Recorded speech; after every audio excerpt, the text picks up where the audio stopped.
Verið velkomin í þátt okkar borgarfulltrúa hjá Sósíalistaflokknum þar sem við ræðum stöðuna í borginni og hvað þarf að laga og hvernig. Og í dag ætlum við Trausti Breiðfjörð Magnússon að fara yfir stöðuna og það sem hefur helst einkennt þessa viku og síðustu viku og það er náttúrulega snjómokstur, skortur og stéttaskipting sem er náttúrulega ráðandi hér í borginni. Meiri hluti borgarstjórnar í samvinnu við einhverja ráðamenn úr Alþingi tilkynntu svona húsnæðissáttmála og voru rosa ánægð með það að þetta ætti núna að stytta biðlista og mæta þeim sem er í þörf fyrir húsnæði en á sama tíma er erfitt að sjá hvernig við byggjum fyrir fólk í neyð á meðan það eru núna 872 manneskjur á biðlista eftir félagslegu húsnæði og listarnir bara lengjast og lengjast og lengjast. Þannig að já, kannski að fyrsta sem við ætlum að ræða, húsnæðissáttmáli, þurfum við einhverjum svona sátt húsnæðismálum eða þurfum við bara svona róttæka breytingu? Trausti, þú eitthvað búin að ná að setja inn í þetta? Þetta eru 100 eitthvað blaðsíður, ég er svona búin að skimma yfir þetta en þetta er rosalega loðið og þunnt og eða svona útþynnt finnst mér. En sem kemur fram í þessu er að það verða engar breytingar til dæmis með félagslegt húsnæði, það er ennþá miðað við 5% af öllu húsnæði verið félagslegt. Og svo er talað að það verði 30% af öllum íbúðum á svokölluðu viðráðanlegu verði. Ég veit ekki nákvæmlega hvað felst í því að það verður allavega að halda áfram í þessu samstarfi við verkalýðsfélögin með Bjarg en það hafa nú ekki verið byggðar margar íbúðir nú þegar í gegnum það. Þannig að ég veit ekki alveg með svona sáttmála sko, þetta er kannski meira bara upp á að fá flottar myndatökur og fólk er að heilsast og skrifa undir samninga. Ég veit ekki alveg hvað þetta er að fara að laga sko.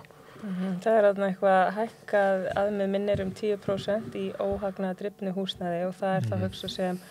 eitthvað sem að er, viðráðanlegt eins og þú segir, en svona svo við aðeins kannski förum yfir það, þá eru félagsbústaðir í eigu Reykjavíkurborgar og byggja ekki útveguhúsnæði fyrir þau sem eru í svona fjárhagslegri og félagslegri erfiðri stöðu og félagsbústaðir hafa sett markið á það að 5% allra íbúða í borginni og í öllum hverfum borgarinnar verði svona félagslegt leiguhúsnæði. En við vitum nú þegar að helmingur þeirra sem að leigja núna hjá félagsbústöðum eru öryrkjar og þannig að það er erfitt fyrir öryrkja að komast inn í svona verkefni eins og verkalýðsfélögin eru að byggja fyrir þau sem eru í launaðri vinnu og hafa greitt inn í sjóðin í 12 mánuði, eitthvað svoleiðis. Og svo höfum við stúdentaíbúðir og við höfum ekki neitt kannski stórt sérstaklega sem nær utan lágtekjuhópa og sem er ekki vinnu eins og áoft við stöðu öryrkja. Já, það krafan er svolítið þú að þú verður að vera á vinnumarkaði til þess að eiga skilið að fá þak yfir höfuð. Það er bara sérstakt að þetta sé líka í þessari tilkynningu og þau ætla að miða við 5% af félagslegu húsnæði. Það er engin breyting þarna sko. Þannig að ég skil ekki okkur þetta er einhvern veginn með. Við vorum að tala þetta í borgarstjórn í gær, þá voru það að tala þá voru það að kynna sáttmála og við bentum á það þar að þetta væri svolítið sérstakt. Það er enga breytingar og það þurfi líka að hugsa þetta öðruvísi hvernig við hugsum húsnæði. Þetta á náttúrulega að vera bara grunnréttindi okkar allra, alveg eins og við erum að tala heilbrigðiskerfið. Að það sé eitthvað sem er í rauninni, þetta er félagslega rekið og þetta sé bara grunnréttindi fyrir okkur öll. Ég hef heyrt í sölum borgarstjórnar og svona víðar í samfélaginu fulltrúar þeirra sem eru á hægri vangnum, Sjálfstæðisflokkurinn til dæmis, sem hefur talað að það þurfa að svona hjálpa fólki út úr félagslega kerfinu. Það þarf að styðja það einhvern veginn út úr því og þarna sést bara svona grundvallar mismunur á að við sósíalistar lítum meira á húsnæði sem félagslegan rétt sem þú átt að geta verið í að meðan að aðrir líta svo á að þú sért þarna eitthvað svona yfir eitthvað ákveðið tímabil. Getur eitthvað útskýrt þennan hugsunarhátt og er það kannski ráðandi í samfélaginu? Það er einhvern veginn hugsað svona félagslegt að þú þurfir einhvern stuðning í þínu lífi en þú alls ekki geta búið í félagslegu húsnæði til lengdar af því að þá sé eitthvað ekki í lagi hjá þér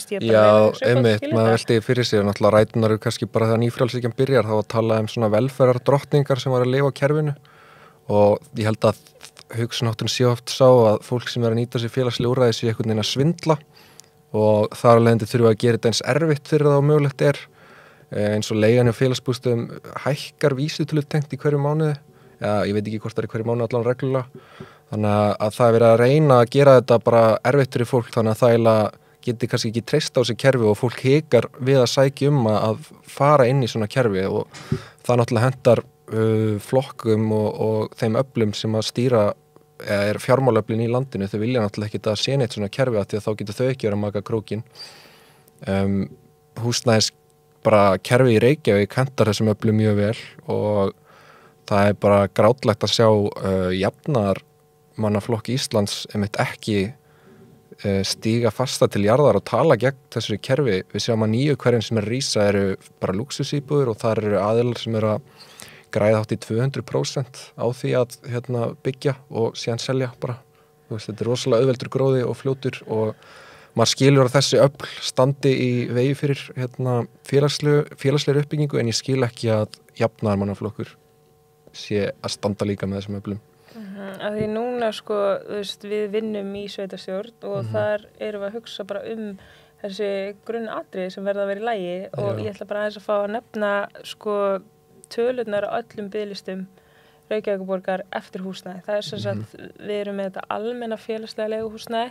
og það er þá í rauninni hugsað sem ef þú uppfyllir einhverju svona félagslegar og fjárhagslegar kröfur að þá áttu rétt á svona húsnæði og eins og áður sagði þá eru 872 manneskjur að bíða þar og einhver hópur þarna með börn með sér. Svo erum við sem sagt með íbúðir sem að henta þörfum fatlaðs fólks og þar eru 132 að bíða. Svo erum við með húsnæði sem að hefur verið hannað fyrir heimilislausa og með ákveðna þjónustuþarfir, þar eru 64 að bíða. Svo erum við með þjónustuíbúðir fyrir eldri borgara og þá erum við með 119 á þeim biðlista. Þannig við erum að tala næstu í 1200 mann sem er að bíða núna eftir húsnæði sem henta þeim og það bara ekkert að leysa þetta. Nei, listin er farin að lengja. Það er farin að lengja á listanum, þannig að þetta er bara versna ef eitthvað er. Og það náttúrulega myndi leysa þetta, ef að tillagan sem við höfum talað fyrir 3000 félagslegar íbúðir fari í gegn, þá myndi allt þetta fólk komast að biðlista og við gætum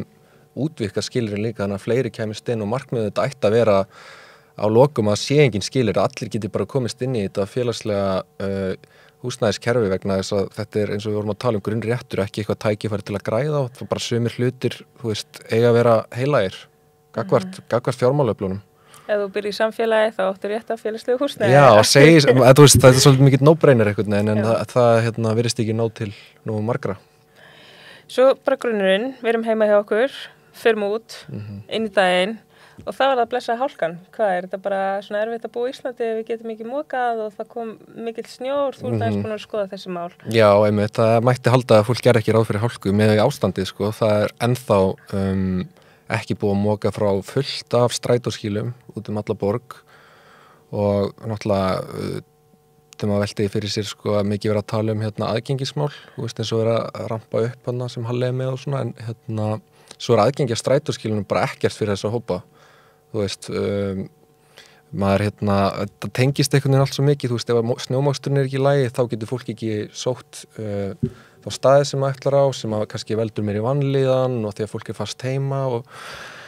einhvern veginn er ekki verið að byrja á grunninum, þú veist, byrja að moka, svo fyrir við kannski að gera næsta eftir því, einhvern veginn. Það er meira verið að kynna kannski húsnæðissáttmála og skála, þú veist, kokteilum með eitthvað frekar heldur bara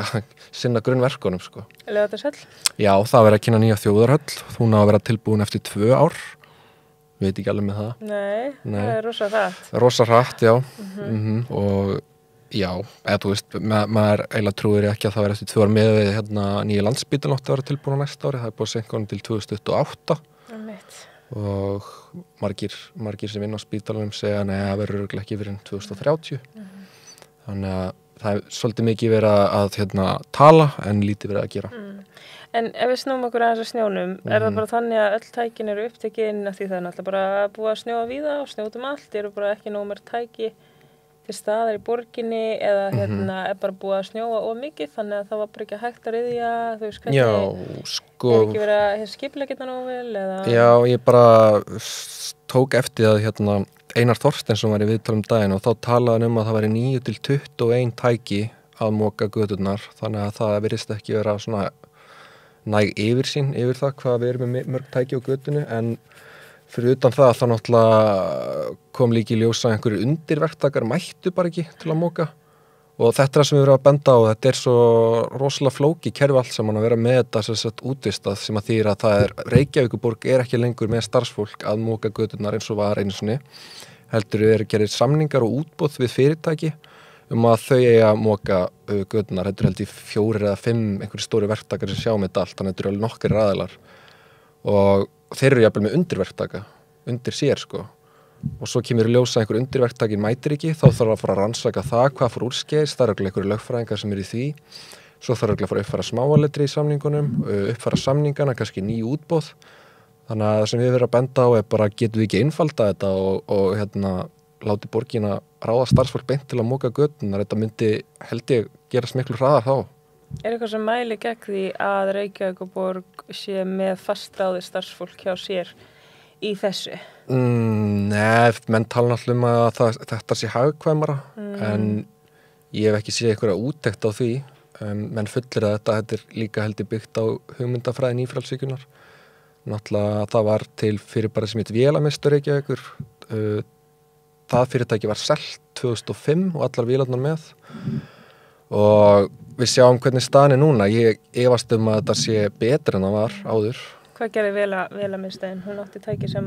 tæki sem voru að sinna snjómokstri, voru líka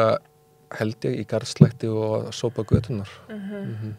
Já, það þessi hugmynd einhvern veginn að útvistun sé miklu betri en við höfum séð bara hversu skaðleg hún í rauninni og að það leiði til meiri kostnaðar. Það einhvern veginn talað sko ef að við fáum inn eitthvað fyrirtæki til að sinna eða veita ákveðna þjónustu, fyrirtæki segist geta gert það fyrir svona mikinn pening og það miklu ódýrara en við myndum gera það, þannig frábært, við skulum bara ráðast í það. En svo það ekkert svo frábært, eins og við sjáum með til dæmis, Já, kannski ódýrara fyrst, en svo líka mögum ekki gleyma hvernig við faraði á þetta ódýrara, það einmitt þess að við vorum að tala undirverktakar, láglauna starfsemi þá sem látin líðast. Það þá örugglega mörgulegt innflutt vinnuafl sem með lítil réttindi. Maður heyrt að sem þessi fyrirtæki sem eru að sinna þessari snjómoksturs starfsemi komi illa fram með starfsfólki sitt. Þannig að hagkvæmt fyrir hvern velti maður fyrir sér, ekki fyrir þetta verkafólk allavega. Það miklu meir réttindi að vinna fyrir borgina. Það er allavega staðið við launagreiðslur og allt svoleiðis. Og já, kannski hagkvæmara fyrst þannig, en svo með tímanum ekkert víst að þessi ódýrar mitt út að boðleiðnar eru langar, þetta flókið. Fólk veit ekki hvernig á að kvarta við og það eru verktakar að sinna hinn og þessu. Þetta allt í svolítið mikill í flækju. Eins og við erum að halda áfram með strætó og mótmæla einhverju svona hugmyndum meira útboð og þetta aldrei svona snúið sko þegar maður útskýrir fyrir fólki og að því að ég fæ stundum svörin tilbaka bara vá, þetta svona í alvörunni? Að það náttúrulega strætó BS og BS stendur fyrir byggðarsamlag og það sem sagt þá sveitarfélögin á höfuðborgarsvæðinu sem að halda utan strætósamgöngur og þau eru búin að útvista hluta af akstrinum þannig að það eru vagnstjórar sem kom frá öðrum fyrirtækjum til að vinna fyrir Strætó BS en eru samt tæknilega séð ekki ráðnir inn af Strætó BS þannig að það eru mismunandi kjarasamningar þó að þau séu að sinna sömu störfum og fá þá ekki greitt sömu kjör fyrir sömu störf sem er náttúrulega móti þessu svona stefnu sveitarfélaga jöfn laun og allt þetta. Þannig að þetta alls konar, þetta búið að koma sér fyrir víða í kerfinu, þessu svona útboðspælingar. Já, og út allt og líka eins og með hreinsun gatna, það kannski önnur umræða sem eftir að taka seinna, en fólk mikið að tala að það sé ekki verið að sópa götuna nú vel heldur og það náttúrulega kannski umræða því tengt var þarna í síðustu viku mengun og þá kom alltaf þessar yfirlýsingar, alltaf þegar þetta gerist bara fólk haldið ykkur heima en ef þið þurfa að fara eitthvað þá takið bara strætó og þá tengist það líka mokstrinum af því að það ekki verið að moka frá skýlunum á sama tíma þannig að mikið af svona orðum og yfirlýsingum stefnumótanir en svo vantar að framkoma og það kannski að hluta til allavega nút að þetta allt útvistað og borgin einhvern veginn ekki með þetta á sinni hendi. Já, og svo höldum aðeins áfram með veðrið og áhrif af þessum kulda, þá einmitt stefna í málefnum heimilislausra virkjuð þegar það mjög kalt úti og þá má heimilislaust fólk fá að vera lengur í gistiskýlum sem eru annars lokuð. Þau opna þarna 5 seinni part og loka almennt þarna 10 á morgnana. En ef það er rosa kalt úti, að þá er opið yfir allan daginn, sem er náttúrulega sérstakt að sé verið að taka stöðuna sko dag frá degi, í staðan fyrir bara, já ertu heimilislaus, þú hefur engan stað til að vera á, við þurfum að mæta því. Einmitt, akkurat, ég er að svona klóra mér hausnum yfir bara hvað er þetta einhverju svona tékklistar sem að við fara eftir þá, eða þú veist, hvað þarf að vera kalt svo að séu að allan sólarhringinn, ég skil ekki alveg hvernig það fer fram. Það er góð spurning. Það er góð spurning. Það er náttúrulega ýmislegt sem hefur verið í gangi í borginni og við erum mikið á svona ráðsfundum og svona og og það er mismunandi hver situr þarna, en þetta er oftast kjörnir fulltrúar, svo borgarfulltrúar. En þú varst eitthvað aðeins að skoða það að það væri eðlilegt að fá einn leigjanda inn í ráð borgarinnar. Já, við lögðum fram tillögu í síðustu viku það að fulltrúi leigjanda mætti fá að sitja í umhverfis- og skipulagsráði Reykjavíkur. Þetta er ráði sem hefur bara það verkefni að sjá skipulagsmálin og svo náttúrulega líka búið að taka umhverfismálin þarna inn og þetta varðar náttúrulega leigjendur mjög mikið vegna þess að það hvernig við byggjum upp húsna og skipuleggjum borgina hefur áhrif á þennan hóp og það er þá bara rökrétt að leigjandi fái sæti þarna inn og geti lagt fram tillögur og fyrirspurnir og bara tjáð skoðanir sínar á fundunum og líka þannig að þetta fólk, pólitíkar sé einhverju tengingu við þennan hóp. Þannig að við lögum það fram, það er ekki ennþá komin tillögun á frestað, við lögum hann inn, en það verður fróðlegt að sjá hvernig hvert svari verður, af því að þetta er bara mjög rökrétt að það verði samþykkt vegna þess að í skóla- og frístundaráði þar eru kennarar og leikskólastjórar og fulltrúar foreldra og allt svoleið sem að varða mál skólakerfisins, þannig að auðvitað ætti leigjandi líka að setja þarna inni. Það er mjög rökrétt, myndi ég segja. Já, mjög rökrétt. Og við tókum fram í tillögunni að það var hægt að líta til samtakaleigjanda. Já. Þau eru búin að vekja mikla athygli á málefni leigjanda frá því að þau voru endurreist fyrir ekki svo lengur síðan og það var hægt að hafa samband við þau og fá aðila þaðan til þess að koma og vera í ráðinu. Algjörlega. Svo er svona eitt sem við hefum líka verið að ræða að því það er Reykjavíkurborg sem er með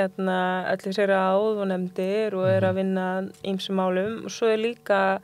fyrirtæki eiguborgarinnar sem er þá oftast að starfa með öðrum sveitarfélögum að því að koma einhverju þjónustu í gang og það kom fram svar við fyrirspurn sem að flokkafólksins var með kjör framkvæmdastjóra hjá Sorpu og svona út frá því þá fórum við dálítið að hugsa launastefnu bara innan borgarinnar að því að þetta er oft mjög góða laun, mjög há laun sem að bara framkvæmdastjórar og forstjórar í fyrirtækjum sem eru þá að vinna eitthvað fyrir borgina er að fá sem er náttúrulega bara ekki í takti við önnur laun sem starfsfólk fær innan borgarinnar þannig að við hefum áður kynnt svona hugmyndir að það verður að setja einhverja launastefnu þannig að hæstu laun sé aldrei meira en þreföld lægstu laun það eru mjög svona sterkar skoðanir á því hver þessi launamunur ætti að vera hvort að borgarstjórn ætti yfir höfuð að vera að skipta sér á launum alls konar svona áhugaverðar pælingar sem hafa komið fram. Akkurat. Og rökin sem verður kannski beitt þar að borgin á ekki vera að skipta sér að þessum fyrirtæki sem eru eigu borgarinnar tengist náttúrulega ljóslegar umræðinni sem var líka í gær að borgin má ekkert skipta sér af ljóslegarinn en þetta er samt eigandinn sko. Ljóslegarinn gerir hvað? Ljóslegarinn er gagnaveita sér bara til þess að internettenging sé í lagi á milli fólks og gangi hratt á milli og þetta er náttúrulega grunninnviður. Við þurfum að vera með rafræn skilríki, það er alltaf að koma oftar í mæli rafræn undirskrift, við þurfum að vera í heimabanka, ef þú ert ekki með internet þá getur ekki tekið þátt í samfélaginu. En það er samt þessi löggjöf sem Alþingi hefur mótað og ég held að sé líka einhvers konar tilskipanir frá Evrópu að þetta verða að vera á samkeppnisgrundvelli, þessi starfsemi. Þannig að það er annað fyrirtæki í þessum rekstri sem heitir Míla og það er Míla og ljóslegarinn í einhverju samkeppni. Þetta er náttúrulega fákeppnismarkaður, þetta er ekki samkeppnismarkaður eins og er orðað, en þá veltir maður fyrir sér ætti þetta bara ekki að vera í eigu borgarinnar. En svo við komum aftur á launamálunum, þá erum við þeim rökum beitt að borgin getur ekkert verið að setja sig þarna en þetta er bara sjálfstætt batteri sem á bara móta sinni eigin stefnu sjálfstætt. En ok, sko, Ljósleiðarinn stofnaður utan það að borgarbúar geti fengið internetið, alveg eins og Orkuveitan og Orka náttúrunnar í kringum aðrar grunnþarfir. Vatnsveitan og allt það, sko. Og þá þetta bara félag eða fyrirtæki stofnað, heldur utan þetta, en það allir komið bara í svaka business og svaka pælingar og núna snýst þetta að þau þurfa, ef ég skildi rétt, að fjármagna sig til þess að geta haldið áfram þessu stóru verkefnum sem veit ekki nákvæmlega hver eru. Já, og geta verið stæði samkeppni með Mílu. Það var franskt fyrirtæki sem keypti Mílu af Símanum og orðið risastórt núna og það mögulega hægt á einokun ef að það, og þú veist, og ljósleiðarinn það þá að styrkja sína stöðu til að geta staðið í samkeppni. En náttúrulega lagaumhverfið bara segir að þetta verður að vera einhvern veginn svona á markaðsforsendum og það svona, borginu frekar bundin getur ekkert rosalega mikið gert, þannig að þá eiginlega búið að ýta svo þann stað að mögulega eina lausnin bara svo að ljósleiðarinn fái enga fjármagn þá þennin til að geta verið í samkeppni. Af hverju, þetta orð samkeppni, af hverju þarf alltaf að vera í samkeppnisrekstri? Hvað gerist þegar við fjarlægum bara kröfunum samkeppni? Það bara hræðilegt og þá bara hækka verð til neytenda eða? Ég held ekki af því að þetta ekki samkeppni nú þegar, þetta fákeppni og þegar það eru 2 fyrirtæki sem eru þarna þá eiginlega ekkert sem hvetur til að halda verðinu niðri og þegar staðan þannig þá ætti náttúrulega bara sveitafélagi eða jafnvel ríkið, ljósleiðarinn náttúrulega komið starfsemi út all land núna sko, þannig að ég sé ekki af hverju þetta ætti ekki bara að vera, ég veit ekki, þjóðnýtt eða eitthvað svoleiðis og lögunum, fjarskiptalögum eru bara breytt, þannig að þetta ætti að vera skilgrein sem grunninnviður, alveg eins og vatnsveita eða eitthvað í þá áttina, þannig að já. Já, vatnsveita, það loka í sundi og það svo kalt úti. Þetta eitthvað sem ég ekki nógu vel að mér til að útskýra af hverju það lokað. Það út af því að þú með eitthvað svona betri skýring á þessu? Já, ég veit það ekki. Það verið að tala að það þurfi kannski að fara að finna fleiri borholur en svo það líka að ég ekki eins með orðið pípurnar eða eitthvað sem að dæla vatn í húsin ekki nógu öflugar. Og það þyrfti að uppfæra það en svo tók ég eftir í viðtalum daginn við forstjóra Veitna eða hvað þetta heitir sem efst yfir og hún var að segja að það borgaði sig ekki. Það er náttúrulega búið að OHF-fæða vatnsveitur Reykjavíkur sem heitir Veitur núna. Já, einmitt, Reykjavíkurborg, stundum þarf maður að staldra við og vera bara þannig allir sé að fylgjast með. Reykjavíkurborg sér náttúrulega þessa grunninnviði, við erum alltaf að fá vatn inn í húsið og allt það, en þá komið ákveðið félag utan það sem tryggir að við fáum vatn inn í húsið og... Já, heitir Veitur og með svona eitthvað logo og OHF, þannig að þá rekið svona eins og fyrirtæki og þá þarf að passa að þetta sé arðbært og eitthvað svona sem að við ættum ekki að hugsa þetta þannig, við ættum bara að hugsa tilgangurinn að koma vatni til fólks, heitu vatni til fólks þannig að það geti hlýjað húsið sín og farið í sund en eins og hún sagði allan í þessu viðtalið þá er það ekkert á döfun að fara að uppfæra leiðslukerfið þannig að við þurfum kannski bara að lifa með þessu næstu árin. Talaði stórnotendur og lokaði mitt vatn af stórnotendur, ég sá áhugaverða færslu einhvers staðar, það sem einhver var að tala sko á ekki bara að loka á alla þessa heitapotta sem að fólk með í garðinu sínum og alls svoleiðis, kannski byrja þar. En þetta kannski tengist uppbyggingu, náttúrulega borgin búin að vera að byggjast upp og hverfi að stækka og svoleiðis, þannig að kannski ekki vera að huga nógu vel að þessum grunninnviðum samhliða uppbyggingunni. Nei, einmitt og það er örugglega líka punktur í að það þarf að fara bora á fleiri stöðum og fá meira heitu vatni. En svo er líka ákvæmt að baðlónin, þau hafa ekkert verið að loka, sem eru einkareikin og eru svona lúxus sundlaugar eiginlega. Þau eru áfram en almenningssundlaugarnar eru að loka, sem ég finnst frekar áhugavert. Það er mjög áhugavert og svo náttúrulega meiri grunninnviðum eða fyrsta skólastiginu eða það er náttúrulega ýmislegt að varðandi leikskólamálin sem að við höfum líka verið að ræða og þá nýlega kynnt að dvalartími barna á leikskólum að hann myndi taka breytingum þannig að það er eitthvað hámark sem börn með að dvelja á leikskóla, hámark yfir daginn og svo hámark yfir vikuna og auðvitað þurfum við náttúrulega bara að hugsa hag barnanna og tryggja það sem þeim fyrir bestu og starfsfólkinu á leikskólum og svona þessu starfsumhverfi en svo er líka bara staðan þannig að það eru margar fjölskyldur sem geta ekkert mætt svona breytingum og þá spyrir maður sig hvernig er best að útfæra það, hvernig samfélagið okkar er ekki barnvænt, borgin er ekki barnvæn, en hvernig hvaða ákvarðanir getum við tekið til að tryggja að borgin sé raunverulega barnvæn og svona mæti ólíkum þörfum fjölskyldna. Þetta stundum, þetta stóra spurningin. Já, einmitt. Það var náttúrulega verið að koma því í gegn að hámarksdvalartími væri styttur og leikskólum, en við vorum að benda á að við erum kannski að byrja á röngum enda þarna. Þetta er náttúrulega, fólk þarf að vinna 2 vinnur til að ná endum saman og það er ekki einhvern veginn hægt að þvinga, það er ekki rétt að þvinga þetta fólk til að bara að segja þetta fólk, já, þú er bara að sækja barnið þitt fyrir á leikskólan, ef þú getur það ekki, þá bara sorry, af því að náttúrulega aðalgrunnurinn að því að geta alveg barn vel upp er að sé fjárhagslegt öryggi til staðar, og ef það er ekki til staðar þá einhvern veginn fellur hitt sjálft sig, þú veist, markmiðið með þessari leið að stytta dvalartímann. Þannig að borgin ætti náttúrulega fyrst og fremst að vera að þrýsta á fyrirtækin og atvinnurekendur að stytta vinnuvikuna og minnka álagi á starfsfólki. Það var náttúrulega skýrsla að koma í vikunni frá bandalagi háskólamanni sem sýnir ofurhagnað fyrirtæki á þessu ári á sama tíma og laun hafa ekki verið að fylgja með á sama tíma, þannig að það er greinilegt að það er rosalega mikið svigrúm hjá fyrirtækjunum til þess og við getum einhvern veginn ekki bara beðið og vona að þau þú veist, eldi borgin í styttingu vinnuvíkunar. Borgin þarf bara að fara í hart svolítið við þessi fyrirtæki og þegar það er komið, þá getum við fara að hugsa leikskólana, því að þetta er náttúrulega bara frábært fyrir börnin ef þau getur verið styttra á leikskólanum og foreldrarnir vilja það, þá er það bara flott, en við erum svona að byrja, við erum einhvern veginn aldrei, þú veist, í